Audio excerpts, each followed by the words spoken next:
Welcome to a story of honor, life, and death in the Wild West. In 1878, in the small town of Tombstone, Arizona, life was dictated not by money or law, but by lead and steel. In a world where men carried guns to prove their worth, honor was the most valuable commodity, sometimes even more than life itself. And it could be ruined with a single word. Have you ever wondered what the deadliest duel in the history of the West was? It wasn't the showdown at the OK Corral. The duel I'm about to tell you about was more complex, tragic, and thought-provoking than that. Our story begins with Judge Elias Thorne, a stern, middle-aged man, a symbol of order and justice in a chaotic town. He believed that law, and only law, could build a civilized society. But that belief was soon tested by a simple lawsuit, a land dispute between a poor farming family and a notorious land baron. Judge Thorne sided with what was right, but the baron would not accept defeat. He used his money and power to slander and disgrace Thorne. Faced with public insults and ridicule, Judge Thorne felt his honor had been trampled. He could have chosen to remain silent, but he chose to confront it. He challenged Quentin "Ghost" Mallory, a reclusive former sharpshooter, known for his legendary accuracy, who had been hired by the Baron to humiliate him. This was a lopsided fight, a man of law against a man of the gun. And all for the sake of one thing, honor. The duel was set for noon the next day.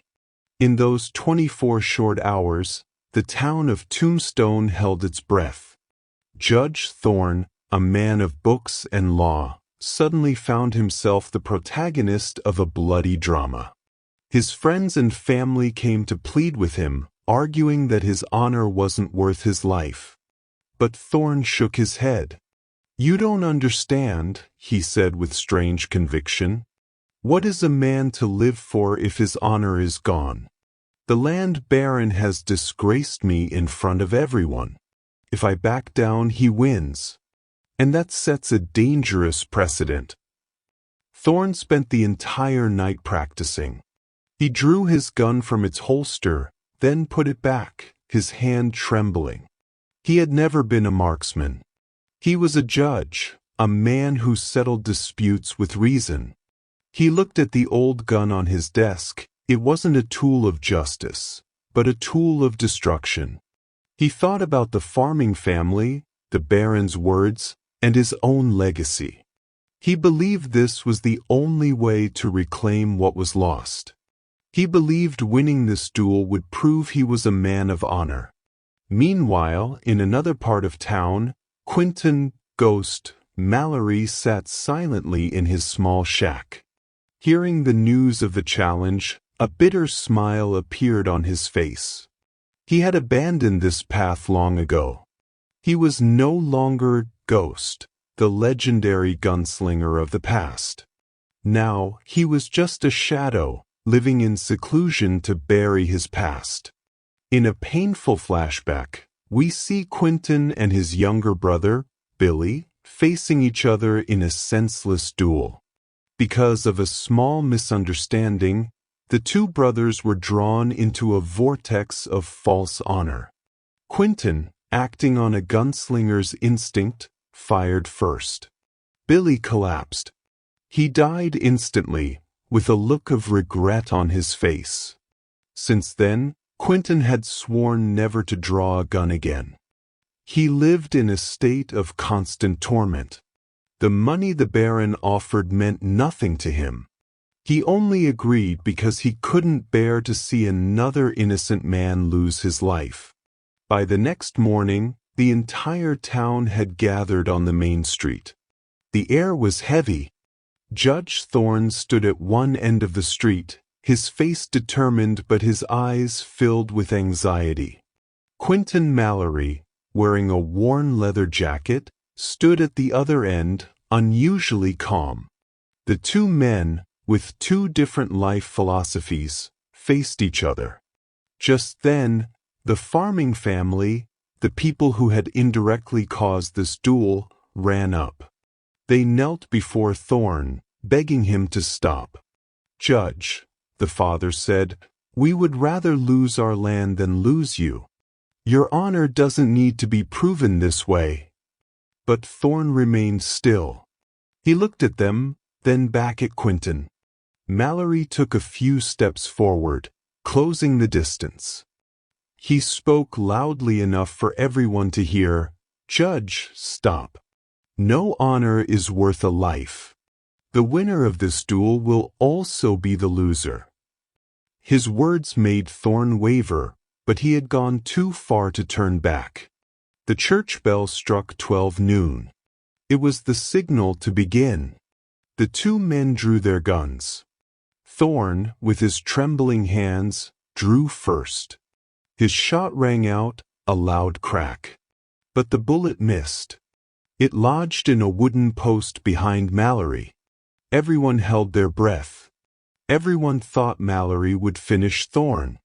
But he didn't. Quentin remained still. He closed his eyes, then slowly opened them. He drew his gun, but he didn't point it at Thorn. Instead, he turned the barrel on himself, aiming for his right hand. And then another shot rang out. Mallory shot his own hand, and the gun dropped to the ground. He fell to his knees, blood slowly spreading on the ground. He said nothing, he just looked at Thorn. The final gunshot echoed through the town, not to take a life, but to save one. The crowd stood in stunned silence, unable to comprehend what had just happened. The land baron was furious, shouting for a fair fight.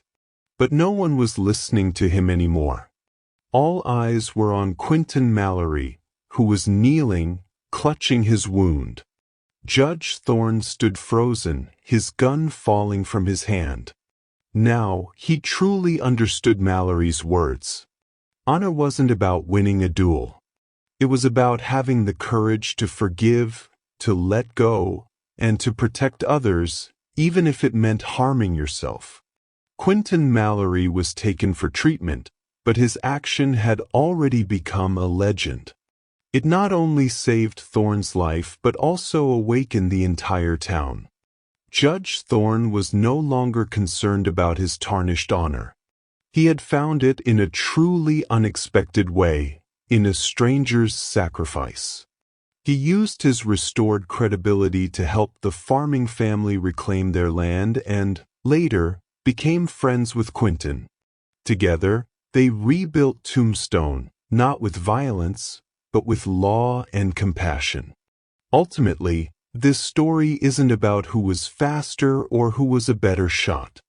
It's about two men with two different definitions of honor. One was willing to die for it, and the other was willing to give it up to save a life. True honor isn't something you possess, it's the choice you make. And sometimes the bravest choice isn't to draw your gun, but to put it down.